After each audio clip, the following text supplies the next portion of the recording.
Welcome back, everyone. I hope you're doing well. Today we have another American Civil War video. This is called Battle of Ball's Bluff, or A Little Short of Boats. It's gonna be another fun one. Early Civil War. Make sure you hit that like button. Make sure you subscribe if you love history just like I do. Let's jump in and see what's going on at Ball's Bluff.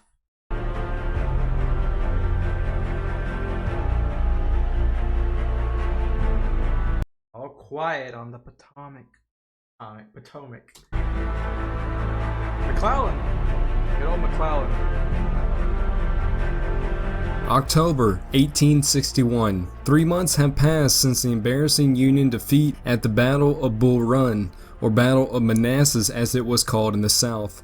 Since the humiliating defeat at Bull Run, activity in the Eastern Theater, particularly in northeastern Virginia, had been regulated to minor skirmishing and picket firefights along the Potomac River. On July 26, President Lincoln replaced Brigadier General Irvin McDowell as commander of the Union Army forces around Washington, D.C., with a young and promising officer, Major General George Brenton McClellan, who's a future presidential candidate who Lincoln will also fire in the future by way of a few people. Then eventually he gets the grant. So see what happens. Whose campaigns in Western Virginia have ended in victory after victory.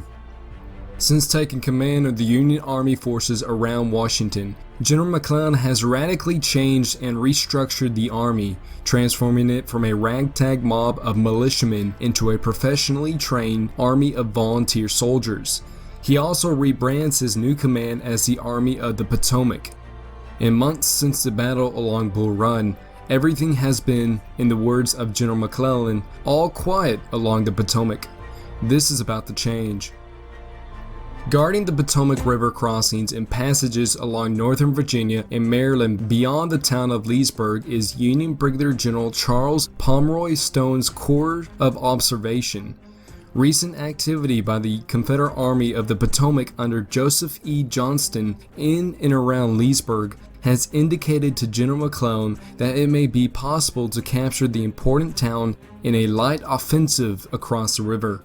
Reports indicate that Leesburg is lightly defended by a single brigade under the command of Colonel Nathan G. Shanks Evans, a veteran of the Battle of Manassas. Yeah, we just saw how that went. I think originally guarding Stone Bridge, and then he pulled back with rear guard. Johnston and other people moved forward. See what happens now. Perhaps a slight demonstration on your part would have the effect to move them. On October 20th, McClellan sends a telegram to General Stone informing him of a reconnaissance mission conducted by Brigadier General George A. McCall's Division of Pennsylvania Reserves, and directing him to keep a good lookout upon Leesburg to see if this movement has the effect to drive them away. Perhaps a slight demonstration on your part would have the effort to move them. Taking these orders to heart, General Stone orders a reconnaissance mission across the Potomac River by 20 volunteers from the 15th Massachusetts Infantry Regiment under Captain Chase Philbrick, who row across the river at Harrison's Island onto the Virginia side that evening. They return reporting a Confederate camp positioned near Leesburg. With this information in hand, General Stone decides to follow McClellan's orders for a slight demonstration and orders his Corps of Observation to begin crossing the river the next morning. On the morning of October 21st, 1861, exactly 3 months after the Union's disastrous defeat at Bull Run, the stage is set for the next major battle of the Eastern Theater. Hopefully no spectators this time. As the lead elements of Stone's division begin crossing the Potomac near Harrison's Island in small rowboats, climbing up the steep cliffs of Ball's Bluff to engage the Confederate camp. While the attack on Ball's Bluff commences, a feint maneuver will be conducted by Brigadier General Willis A. Gorman's 2nd Brigade at Edwards Ferry to throw the Confederates into confusion and disarray. At 6 a.m., Colonel Charles Devens and companies A, C, G, H, and I of the 15th Massachusetts crossed the Potomac and began climbing Ball's Bluff. After reaching the top of the bluffs, Colonel Devens leads his companies in advance to the area near the Jackson House. They leave the 20th Massachusetts under Colonel William R. Lee on the bluff to guard the exit path to the river. Smart, so you don't get trapped. As the men from the 15th Massachusetts advance across the fields beyond Ball's Bluff, General Gorman's 2nd Brigade is moving into position to the southeast of Edwards Ferry. Overseen by Major John Mix of the 3rd New York Cavalry, the feint maneuver is going underway as planned, throwing out 2 companies of the 1st Minnesota as a skirmish line. Major Mix approaches Leesburg from the southeast with his troops. His first objective is to advance up the Edwards Ferry Road in order to draw Confederate attention to himself and away from the Ball's Bluff raiding party. His second task is to reconnoiter toward Goose Creek. His group is a very small force for such a dangerous mission. Around 7:30 a.m., after proceeding about 2 miles along Edwards Ferry Road, the Federal horsemen from companies B, D, E, and I of the 3rd New York Cavalry briefly engage a group of Southern infantry from the 13th Mississippi under Colonel William Barksdale, and both sides open fire with only about 30 yards between them. Unsure of the size of the enemy force, and in accordance with his orders, Major Mix pulls his men back toward the ferry crossing at 7:45 a.m. So is he luring them, or is he just running? At the same time that the firefight is ensuing along the Edwards Ferry Road, Colonel Devon's men from the 15th Massachusetts are starting to realize that something is off about their intelligence reports. Instead of finding a massive Confederate camp where it was reported, Colonel Devon finds a row of trees which Captain Philbrick had mistaken as tents the previous evening due to sunlight peering through the woodlands. At 8 a.m., Colonel Devon learns that at least 1 company of Confederate infantry is on his right flank. The enemy is Company K of the 17th Mississippi, operating on picket duty near Smart's Mill. When he had learned of the crossing of the 15th Massachusetts, the Southern Company commander, Captain William Duff, collected his men and moved between the Union force and Leesburg. What Captain Duff does not know is that his 40 men are about to face 300 Federals. While the 2 forces meet, Colonel Devon advances Captain Philbrick's Company H to attack them, while Company A circles to the right to get into the rear of the Mississippians. Seeing Company H's approach and worried that he is outnumbered, Captain Duff pulls his men back toward the road to draw the Federal attackers away from their supporting line of battle. And we'll see this a lot, I'm guessing, during the Civil War, but there's a lot of cat and mouse, meaning go up, go down, go up, go down. Like, advance, pull back, advance, pull back. But, I mean, in this case, it's pull back. Duff's men had been present at the Battle of Manassas 3 months earlier and had experienced some limited action there, so they know how to operate under fire. Their yells to the Federals to halt are quickly ignored, and Duff orders his men to make ready for firing. The Bay Staters of the 15th Massachusetts step within 60 yards of Captain Duff's men. The captain orders his men to fire, unleashing a heavy musket volley on Company H. Colonel Devon then orders Company G forward to reinforce Captain Philbrick's men on the front line. Before that company moves far, however, rebel cavalry is reported on its left. Fearing the troopers would cut off Philbrick's men, Devon recalls them.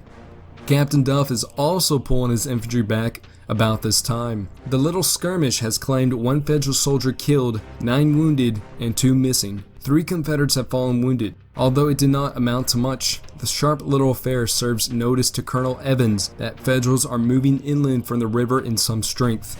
The skirmish is also valuable for Colonel Devens, for it proves that the enemy is aware of his presence and that he is now in a more vulnerable position. The bloody battalion from the 15th Massachusetts falls back a short distance and then continues all the way to the Bluff, where the 2 supporting companies of the 20th Massachusetts are deployed. Colonel Devon remains there only briefly, however, before moving his 5 companies back to their previous position. An aide informs him that he is to remain there, for the rest of his regiment is on its way to reinforce him. Devon quickly throws out a skirmish line on each flank and across his front. Rather than take direct command of Ball's Bluff sector, Brigadier General Stone orders Colonel Edward Dickinson Baker, a sitting U.S. Senator and a close friend of President Lincoln, to move his 1st California to Harrison's Island. That's different, isn't it? Seeing a senator engaged in this warfare. That's very different. And oversee the entire operation. In case of heavy firing in front of Harrison's Island, instructed General Stone, you will advance the California regiment of your brigade or retire the regiments under Colonels Lee and Devens upon the Virginia side of the river, at your discretion, assuming command on arrival. Meanwhile, on the Virginia side of the river along the Edwards Ferry Road, Colonel Evans receives a flurry of reports about federal troops crossing the Potomac at multiple locations. This guy has a fort called Fort Evans? That's pretty cool. The activity at Edwards Ferry is clearly within view, and Evan could hear the rattling of small arms fire between Captain Duff's Mississippians and Colonel Devens' Massachusetts soldiers earlier that morning. He knows that Brigadier General George McCall's Pennsylvania Reserve Division near Drainesville to the east is no longer a threat, so he can freely deal with the federal crossings at Edwards Ferry and Ball's Bluff. Because he does not know where the major thrust will be launched, Evans wisely decides to act with caution. Evans reinforced Captain Duff with 4 rifle companies, E and K from the 18th Mississippi, Company D of the 13th Mississippi, and Company I, 17th Mississippi. He also dispatches 3 undersized companies of Virginia Cavalry, the Loudon Cavalry, Chesterfield Light Dragoons, and the Madison Invincibles. That's a pretty cool name. The Invincibles? What does the Invincibles have? The entire force is placed under the command of Lieutenant Colonel Walter H. Jennifer, Evans' cavalry commander. The Confederate brigadier retains the balance of the 3 Mississippi regiments at Fort Evans. A 4th regiment, Colonel Eppa Hunton's 8th Virginia, is stationed to the east, guarding Burnt Bridge on the Leesburg-Alexandria Turnpike. At 9 a.m., Colonel Jennifer receives his orders and immediately moves towards Ball's Bluff with approximately 320 men. Stretching the intent of his orders, Colonel Jennifer decides to go over to the offensive with his forces. What he does not know is that by then, the number of Federals have swelled to about 625 with the arrival of the remainder of Colonel Devens' 15th Massachusetts. The Confederates are also sending reinforcements. Evans orders all but Company H of the 8th Virginia to march to the support of Colonel Jennifer's force, though the Virginians do not arrive until after Jennifer had fought the morning's 2nd skirmish. By this time, 11 a.m., Lieutenant Colonel Jennifer's line is facing east and is preparing to attack the Union force. He deploys 1 company of the 18th Mississippi on the skirmish line. Another holds the right side of the line, with Captain Duff's Company K of the 17th Mississippi extending the line left, followed by a company of the 13th Mississippi and the cavalry. Cavalry is interesting, depending on how thick those woods are. I guess they can engage. You know, wooded area always makes cavalry very difficult. Is a long and thin line with gaps between each man. When Jennifer realizes that a stout fence precludes a saber charge by his cavalry against Devens' men, he dismounts 1 cavalry company and sends it forward with the infantry. His men skirmish on foot from behind a fence until Jennifer orders it torn down so that his horsemen can get through and charge the Union force. Oh, so I guess they can go to him. When they do this, the Federals fall back a short distance and then regroup. Jennifer then pulls his men back as well. Cat and mouse. Yeah, they didn't get pushed back to the water. They got to.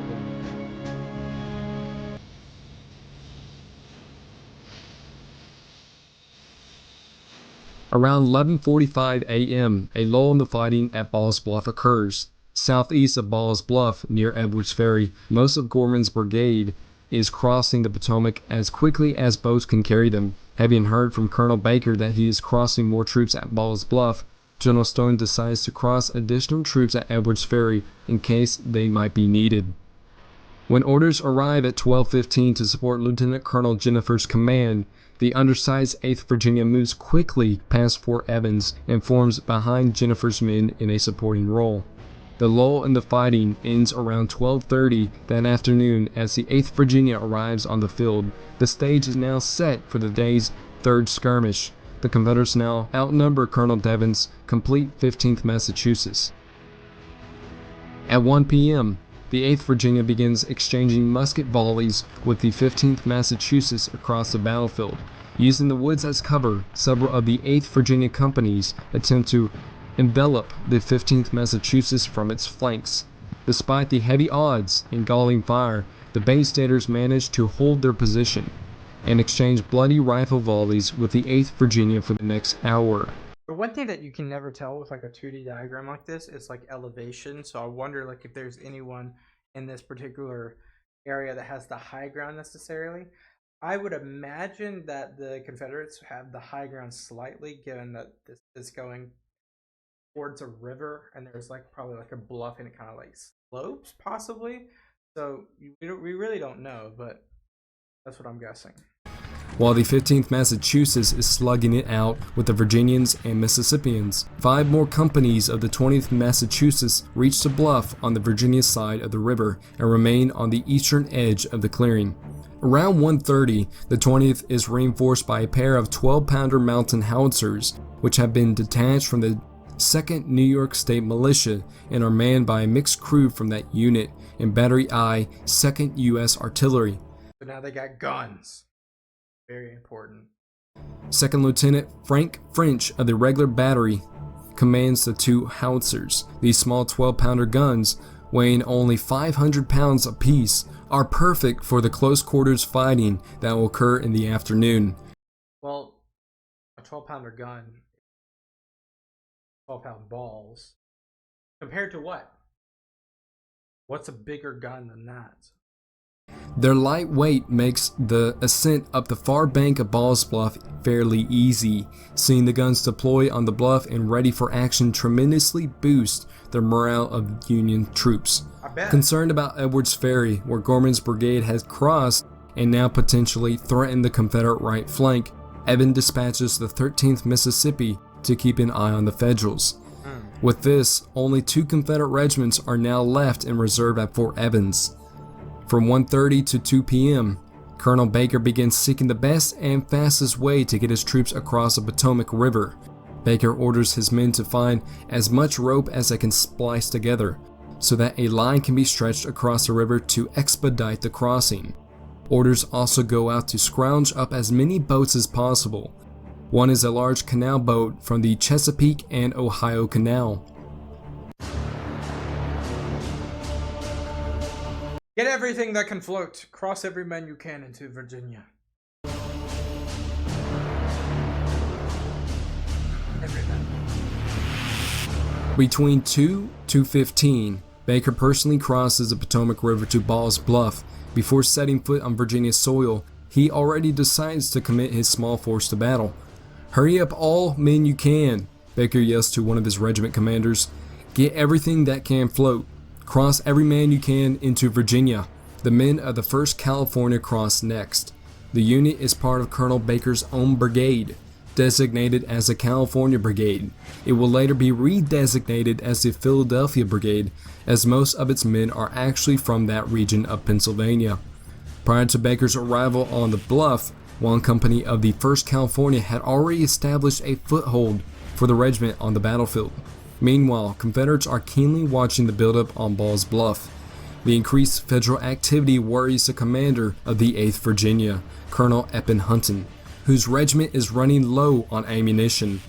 Using a runner in the form of local townsman and Loudon cavalry trooper Private Elijah V. Leach White, Colonel Hunton sends several messages to Colonel Evans notifying him of the activity and seeking reinforcements. By 3 p.m., Federal reinforcements continue streaming onto the high ground above the Potomac River, including additional companies of the 1st California and a 14-pounder James rifle cannon So that's a 14-pounder. So even bigger than the French one. Okay, so we're learning. belonging to the Battery B, 1st Rhode Island Light Artillery, but commanded by 1st Lieutenant Walter Bramhall of Company K, 9th New York State Militia. Baker throws his energies into organizing the Federal defense, but the line ultimately formed is a jumbled command affair that seems to ask for trouble. The Federals' line of battle along Ball's Bluff is beginning to shift into an L shape, with companies and battalions from the 15th and 20th Massachusetts and 1st California spread out and dispersed throughout the entire line. Guarding the ravines on the Union left and right flanks are 2 skirmisher companies detached from these regiments. Colonel Baker also throws out 3 skirmisher companies into the woods beyond the bluff to watch for rebel activity. At 3:15 p.m., the Southerners opened the new round of fighting with a spitting fire from across the field, which the Federals promptly returned. The fight is getting underway when the last regiment to actually cross the river, the 42nd New York, reaches the crossing point of Ball's Bluff. So it seems like there's 2 fronts here within the same fronts. This field right above the bluff, then there's near the Jackson house, there's that happening. Its commander, Colonel Milton Cogswell, is shocked by the chaos he finds there. Also during this time, Colonel Erasmus Burt of the 18th Mississippi arrives with the rest of his regiment to reinforce his companies already engaged in combat. Meanwhile, a steady stream of telegraph messages carry information from Brigadier General Stone to Major General McClellan. Often the messages serve little then to add to the confusion, for the information is often ambiguous and sometimes outright incorrect. At 3:30, Colonel Cogswell advises Colonel Baker that their defensive line is a vulnerable and defective position, as the wooded hills beyond the ravine command the area perfectly, and that if the enemy occupied it, they would virtually destroy Baker's forces. He advises Colonel Baker to make an immediate advance of the whole force to occupy the hills, which are not occupied by the rebels at this point. This advice is dismissed by the senator. Cogswell, frustrated at his advice being ignored by Colonel Baker, places 2 of his arriving companies behind the main line of the 20th Massachusetts and 1st California. While the Federal officers are arguing, a wholesale realignment of the Confederate line is taking place in preparation for a renewed attack against the Union formation. While most of the 8th Virginia moves south of the cart path, 2 or 3 of the regiment's companies are on the line's extreme right flank. In the woods ahead of the Virginians are companies A and D of the 1st California. Probing through the heavy terrain to determine the southern strength, they find the right of the 8th Virginia when the Virginians fire on them from the top of the slope behind the field. The rest of the Virginians hear the scattered shooting and open fire through the trees. After receiving several enemy musket volleys, the 1st California companies suffer severely, and within less than 30 minutes, 2/3 of their men. Retreat seems the only option. 2/3 of the men what? They fall? They die? They're casualties? I'm guessing casualties. That's really accurate then. They were very accurate, the 8th Virginia. The death blow to the 1st California occurs around 4:30 p.m. when Colonel Baker is mortally wounded by a bullet from a Confederate sharpshooter in the 8th Virginia. Dang! Down goes Baker. Baker dies shortly after being shot, becoming the only sitting U.S. senator to ever die in battle. That's insane. Wow. That's crazy.